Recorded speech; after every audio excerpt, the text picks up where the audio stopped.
How's it going, everybody? This is the Stimulus Check Hub here to give you your daily stimulus check and unemployment benefits updates and the latest information. If you are new to the channel, make sure to hit that subscribe button down below. A like and a comment are always appreciated. Also, if you wouldn't mind sharing this with your friends and family, because I'm sure they would also like the most up-to-date information on their stimulus checks and unemployment benefits available anywhere on YouTube, which is what I try to provide here on this channel. Now, with the Freedom Convoy in Canada ending, the proceedings in court occurred as Ottawa continued in recovery mode. A downtown core still under police restrictions, but largely free of any protesters. And Prime Minister Justin Trudeau revoking the emergency powers that he enacted 9 days after invoking it, as he says, quote, "Today, after careful consideration, we're ready to confirm that the situation is no longer an emergency. Therefore, the federal government will be ending the use of the Emergencies Act," end quote. Now with that, Ottawa is now slowly recovering, with businesses in the area reopening and the life they are returning to somewhat of a semblance of normal. Now the protests in Canada may have ended, but it doesn't seem to be the end of the line, which brings us to the news of truckers here in our country who are set to do something very similar in Washington, D.C. Bob Bullis, one of the organizers of the protest, he drove from Pennsylvania to Washington to make sure that he was one of the first ones to arrive in the state to protest the pandemic restrictions and the mandates. Check this video out.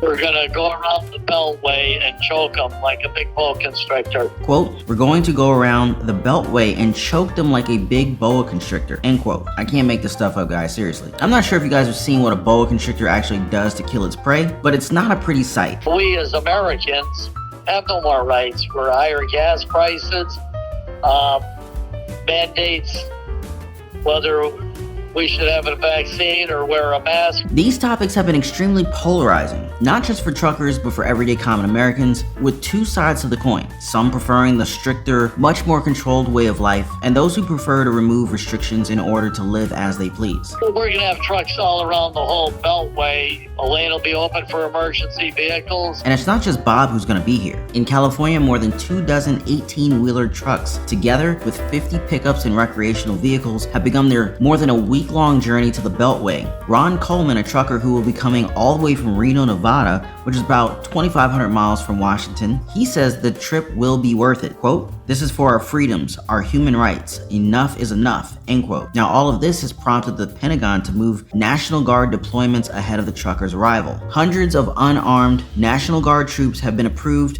by Defense Secretary Lloyd Austin to help in maintaining order, especially in the arrival of some of these truckers to coincide with the State of the Union address of President Biden. Now, the assistance request comes from the DC MPD, also known as the Metropolitan Police Department, and the USCP, or the US Capitol Police. With this, they want to ensure that people can demonstrate peacefully and safely. But what do you guys think about this? Any truckers watching this video who's going to be in DC? Now, from truckers, let's talk about workers, specifically childcare workers who reside in Alabama. The third stimulus package of the American Rescue Plan's funds are still being spread as we speak. Now, in this case, these are part of the second round of child care workforce stabilization grants from the DHR, also known as Alabama Department of Human Resources. Now, the fund amounts to $12.6 million and should provide $750 for part-time employees and $1,500 for full-time employees. You guys can visit the link here. I'll make sure to drop the link down below in the description of this video. But if you hit that link, you can see if you are eligible, and I highly recommend that you guys share this video with anyone that you can think of that may actually be eligible for this relief. Alabama DHR Commissioner Nancy Buckner, she had this to say about the project. Quote, "The pandemic has underscored the importance of accessible childcare and the crucial role that our providers serve for Alabama's families, workforce, and economy. This immediate investment in childcare providers and their dedicated workers will generate long-term benefits for our entire state," end quote. Now, these are quarterly payments. These are quarterly check payments that would actually last until September 2023. Now, the next round will run from February 28th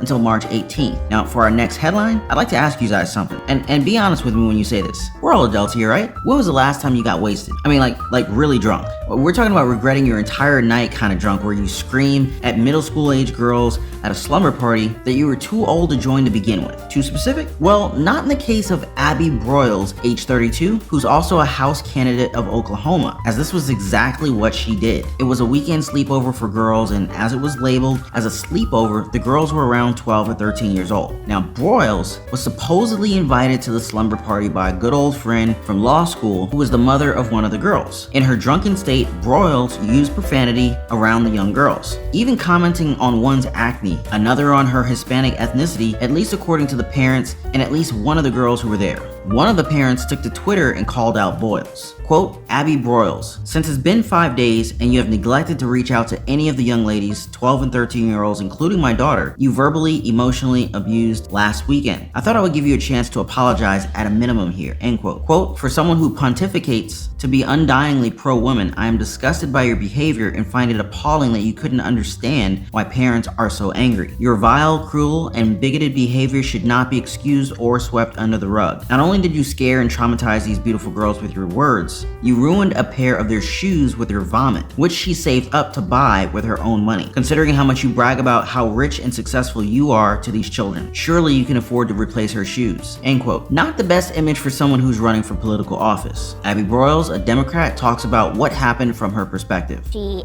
asked me to come over, she asked me to bring some wine, we had wine and sushi, and then a couple hours later we were upstairs in their theater room watching a movie. For years, I have struggled with stress and anxiety and insomnia. I took the bar exam on 2 hours of sleep. I mean, this is how far this goes back for me, and she knows that. And she gave me a medication I had never taken before, and I had an adverse reaction. Instead of helping me sleep, I hallucinated, and I don't remember anything until I woke up or came to and I was throwing up in a hamper. While we're curious about what medication she may have taken, she states that everything was blurry for her. I remember starting to hallucinate and the rest is just blurry.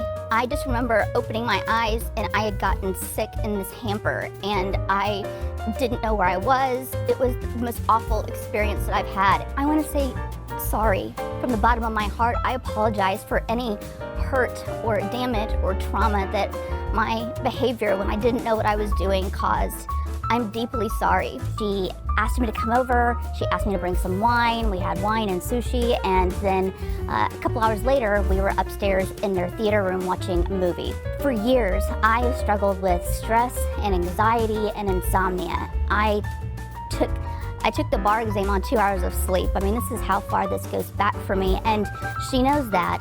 And she gave me a medication I had never taken before, and I had an adverse reaction.